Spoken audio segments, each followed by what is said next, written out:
listeners, and welcome to the Montel Weekly Podcast, where we bring you the latest news, issues and changes happening in the energy sector. Our focus today is on Norway, where as we speak, the Centre Party, a junior coalition partner, has left the government. Earlier this week, Finance Minister and Centre Party leader Trygve Slagsvold Vedum described the EU's electricity market as dysfunctional.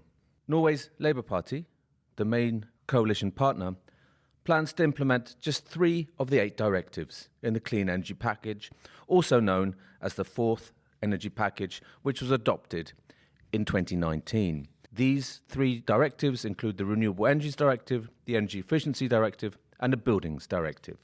But this was not acceptable to Vedum's Centre Party. Energy has been firmly thrust into the centre stage ahead of elections in September. I'm in Oslo at the Pareto Securities conference, taking the pulse of the country's energy sector amid the political crisis engulfing the government. Setting the scene alongside me here at the conference is Montel's Petter Udland. Petter, at the moment we're in the middle of quite dramatic events, aren't we? I mean, this is a political crisis in Norway. What's going on, and why has it happened? And why has it happened now? So seemingly, according to most media now, the government will be split, the coalition government. Consisting of the Labour Party and the Centre Party, as it's known, and the EU Clean Energy for All package is sort of the source of this conflict, and specifically 3 different directives, parts of this package, that has now been proposed by the Labour Party, or the Energy Minister for the Labour Party, that this are adopted into Norwegian law. The Centre Party is a very skeptical, EU-skeptical party. That's its tradition. It's always been like that. And that has now been sort of, these 3 directives are kind of put that conflict on full blast. And what happens next, Petter? So now the Centre Party is likely to leave the government. The coalition will be split.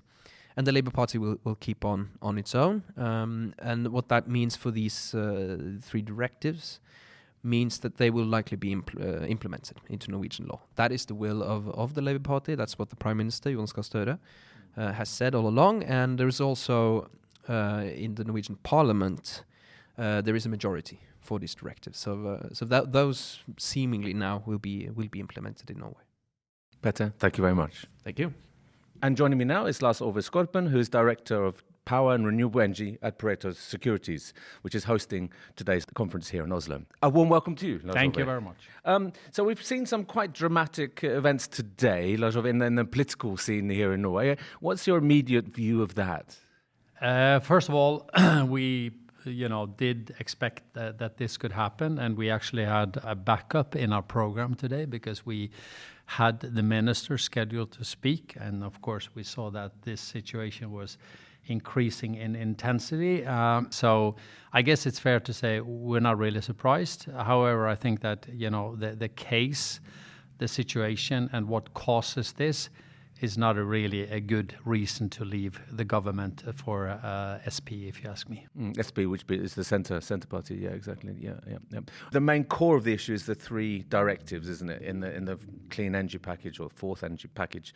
How important are these to Norway and Norway's relationship with the EU? To be honest, I think they're important, and these have been implemented in EU for years. But I think that Centre Party is making more out of it than it actually is. They're making this thing into a question on, for instance, cables. They're making this into a question on power prices, and it's not. It's nothing about that at all. No, absolutely. And this was all very clear when the government was formed, that this was going to be on the agenda, because they had to, implement these directives as part of the EEA agreement. So it seems a bit strange that it's coming to the forefront now. Exactly. I mean, you could, of course, speculate if you are getting down maybe at 5% on the polls, and you have a limit here, and it gets not a very good situation if you fall below 4%. So And strangely enough, the opinion probably buy a lot of the arguments from the center party that this has to do with cables and power prices as well. So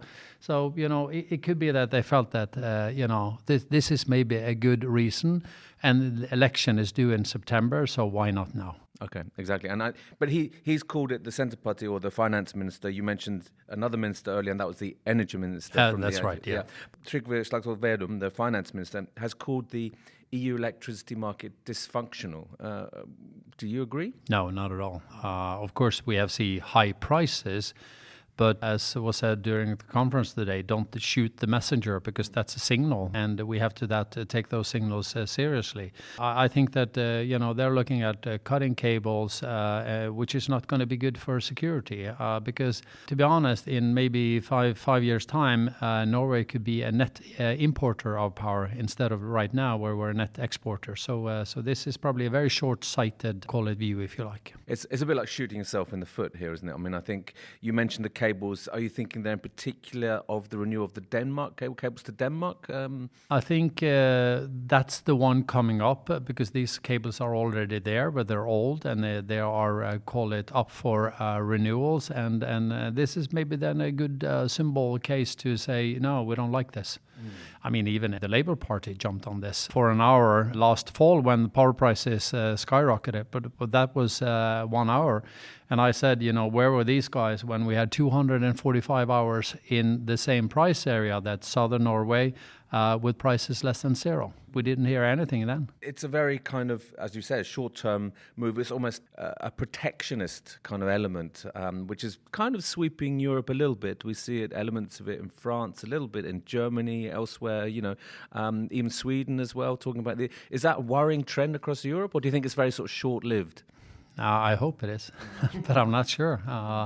Electricity has become much more politicized over the years. I think today is actually probably peaking, or I hope it's peaking, because this was not a very good reason to leave the government. No, exactly. And I think, there's the big reaction when prices skyrocket, but not in the reverse situation when we have these negative prices. That's quite interesting as well. Exactly, and I think that most people actually forget that the government has already insulated them today. They cover 90% of power prices above 75 euro per kilowatt plus VAT. So in reality, this is not a problem as long as you use less than 5,000 kilowatts a month, and that's a lot actually. It is, absolutely. And the other aspect here is, as well, as you pinpointed, if Norway, it's clear that demand is growing, supply side is not keeping up in Norway. We'll come to that in a minute. So Norway is at the behest, or it will increasingly rely on its neighbours. And if you then, you don't really hear so much of the debate there in terms of solidarity and people, the reliance that Norway will potentially have in the future. I agree. And I would say that's a new thing, because if you go back, let's say before Ukraine, the invasion there, we would have had a much more, call it, also care for our neighbors, and also take CO2 emission, because we know that that's not a national problem. It's a global problem.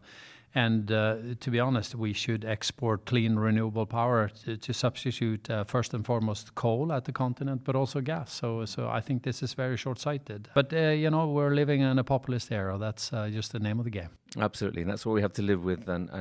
But if we can focus on Norway, some parts of Europe are seeing sort of, I wouldn't say de-industrialization, but certainly the heavy industry is struggling. What's the situation like in Norway? I think they are doing fine as of now.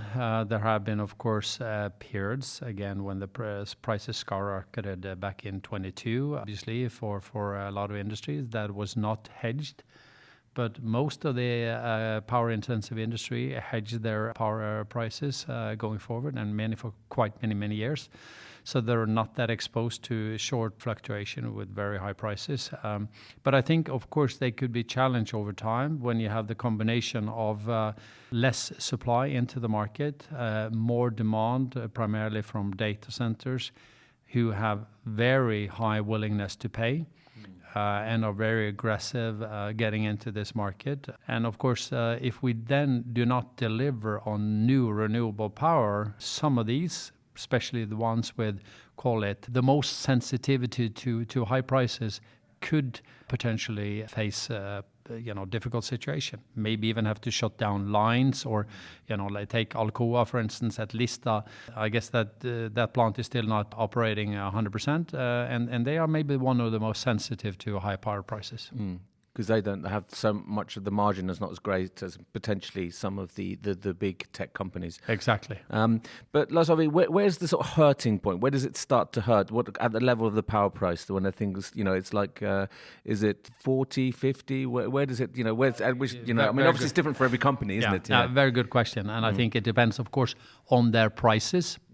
And how is it the prices of silicon, manganese, aluminum, pulp, etc., etc. So of course that's a very important factor. But and of course also what the competition pays. And of course in the US electricity is relatively cheap. So I would say at 30, I think that everyone is doing fine. I mean that's now a low power price if you ask me. 30 euros per megawatt 30 hour. euros per megawatt hour, and then 40.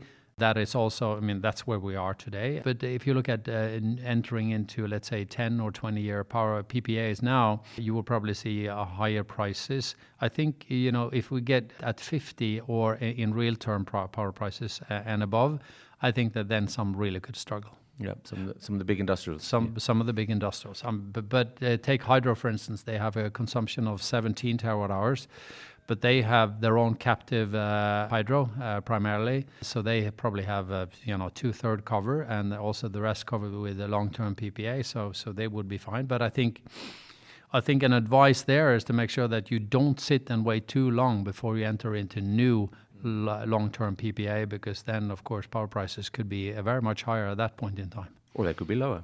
They could be lower, but if the assumption that the power surplus of maybe 15 to 17 terawatt hours is going to disappear over the next 5-6 years, there shouldn't be a reason why the power price is lower. Yeah, absolutely. That's clear. But I've even heard, Montel has reported that the CEO of Hydro said, that the era of long-term PPAs is over. I mean, would you agree with that? I heard him say that. I was actually there at that time. Well, yeah, but Statkraft is another, call it hydro power producer, and Nordic power producer are also keen to of course secure long-term prices to basically reduce the volatility in their earnings. So I wouldn't totally agree, but I think it's not what it used to be when hydro were like, especially when the wind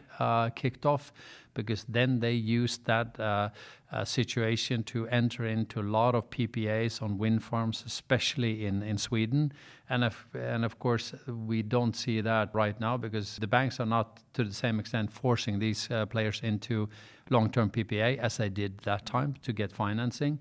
And also, many of the projects in Sweden have now entered into difficulties, either from being blocked by the municipality because they have veto rights, but also the defense. And the defense is not getting less important these days, so it's not easy. But then the challenges are there. And I think, you mentioned some of the difficulties some companies are facing. Is it harder to get financing in this kind of environment as well for these kind of PPA projects? No, I think that very much depends. But in general, the debt market is actually very good. For instance, on call it high yield, the high yield space has been fantastic throughout the years. 2024 was all-time high in that. So I think there are a lot of funds that have attracted a lot of capital to be invested into this. So I think actually it's not that difficult to obtain the debt. And I've also heard at your conference here, Lars Ove, that there's a lot of money out there, but there's not the same amount of opportunities to where to invest in. But is that also an issue? Yeah, and I would also say that the money that is out there is somewhat more pickier than it was maybe. The peak, the spike, if you like, was in end of January 2021. That's where we had all-time high for the clean tech renewable space. But that time we had insane pricing. And of course now investors like more, they like assets in production relative from development. And especially if you have development where you expect to make an FID in 3 years' time, that's a long time for many. And to burn DevEx until that point is maybe not the most popular thing out there today. For those listeners who that's final investment decision and development expenditure. Yeah. So Lars Ove, we were talking a little about the sort of large industrial, the sort of legacy demand side in Norway and all over the world, really.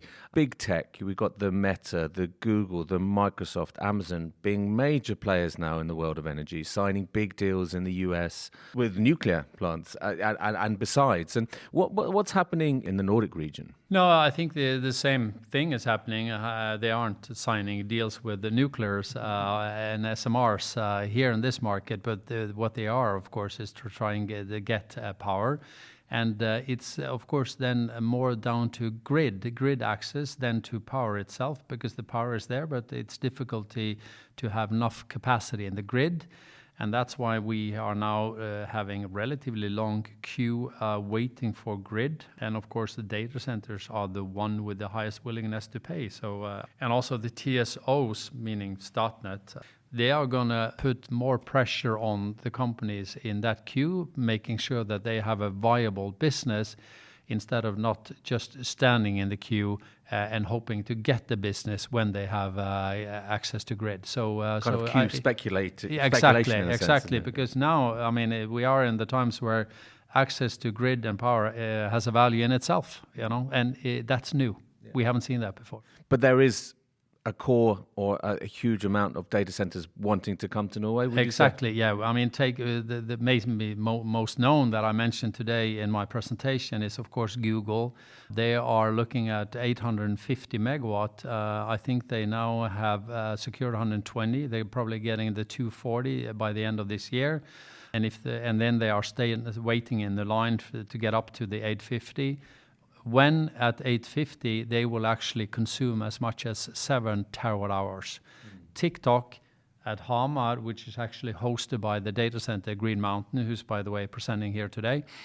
They have now connected 3 of the buildings, 90 megawatt in total. They are going to connect 2 more buildings. That's another 60 megawatt.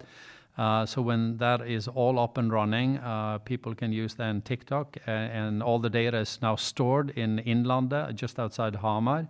And that is actually then going to consume roughly 1.3 terawatt hours of electricity. So, of course, those 2 alone, taking us up to maybe 9, that's the size of the consumption in Oslo, as an example. That's extraordinary. I think, we're going from producing aluminium, paper and pulp or fish to now videos of cats jumping around. Exactly. That's of course, that's putting it a little bit, That's crudely, of course. It's crudely. But I guess the reason why that example was used is that actually today the grid companies and the TSO, Statnett, they actually have no possibility of picking winners in that queue.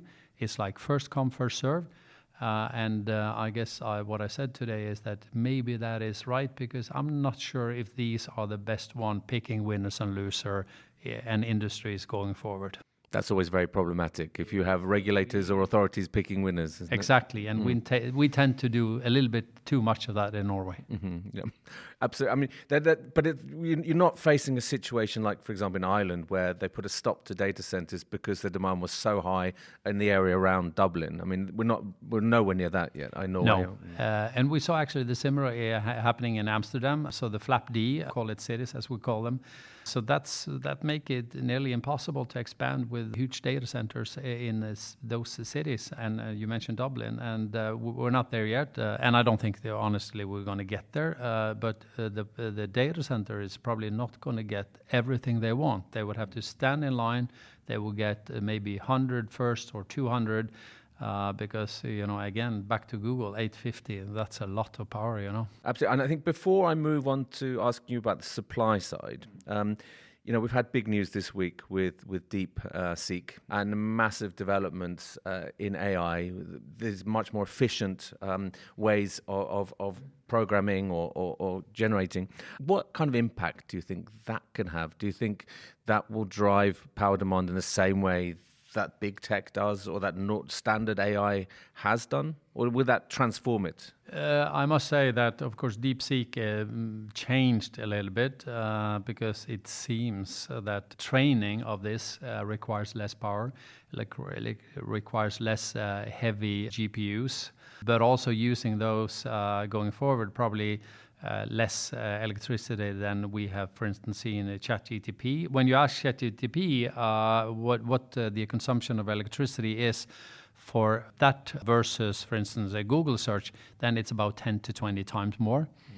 And it can seem like a DeepSeek is somewhat lower, but still, I've also now noticed that the biggest NVIDIA Blackwell, the rack here that consumes 120 kilowatt hours, but we're now actually looking at a rack that could potentially consume twice that power going forward, and it's this high frequency and high power GPUs that I guess we will see that going forward.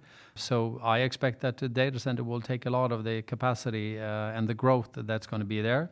And Statnett themselves, and that's 1 year now since they estimated that to grow with 400% over the next 5 to 4 years. So that's those are also very big numbers, Lars Ove. Yeah, and I think, do you think this is a short blip in the AI market, the way the stocks fell this week in standard AI companies versus DeepSeek? Do you think it's a short-lived thing, or this is more long-term? I mean, that's the billion-dollar question, of course, isn't it? But it's a good question. And I think that, of course, you might say it could be that this was a hype.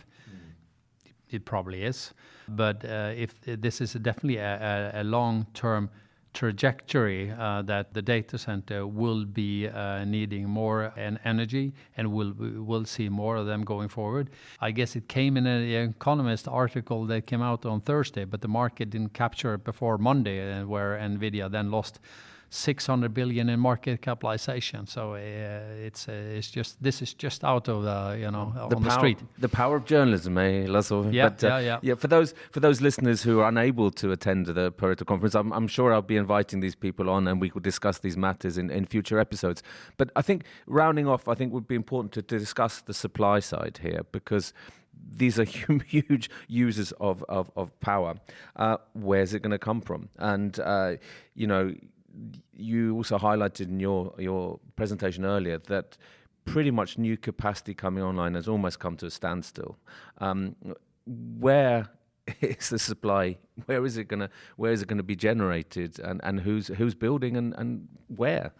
That's a very good question. And to be honest, not much is on the table, because you saw the list of new permits being issued by the regulator, NVE. We have never seen this low activity at last decade. So, but they are gearing up. Talked to them yesterday. They are hiring more people. They have now 20 more that is basically going through training in order to be able to process the permits faster than they have been up to today. Because as you saw from my presentation earlier today, 10 years, it can easily take 10 years to get a permit for a wind power park. And of course, EU, through its directive, is looking at capping this at 3 years. And I think that 3 years should be enough if you are if you're spending a little bit more resources on it. Right now, to get just the person that's going to basically process your case, that person is not appointed maybe for 1 to 2 years before he even starts processing the case. So I used the example that today, Empire State Building was built in 1 year and 45 days. It took less than 8 years before Kennedy said we're going to the moon until Armstrong planted the flag there. I think this is doable. It's just about prioritization. Yeah, and permits. And I think what you're talking about here is gaining the permits, which is, extraordinary length of time it takes to do that. Then you have the involvement of local communities, which is also fairly problematic. And of course, they have to have their say and feel included in the decisions. And now they have a veto. They didn't have that before. Yeah, which makes it almost impossible. I mean, some countries are moving in the way of removing that veto or the power of veto for crucial infrastructure, and then you've got to build the facility as well. So you're talking, I think 10 years is probably quite optimistic under the current circumstances. But what form of capacity are we talking about? About wind, solar, hydro, everything? I think everything, but of course onshore wind would make most sense because of the low levelized cost of energy and the very good resource we have in Norway. We have, in reality, offshore wind condition up north, so that definitely makes sense. Offshore is, of course, more expensive. We don't have, the right depth. Take Solar Nordsjö 2, the 1.4 gigawatt there, it probably 60 to 70 meters. It's deep. Floating is at least twice as expensive as bottom fixed.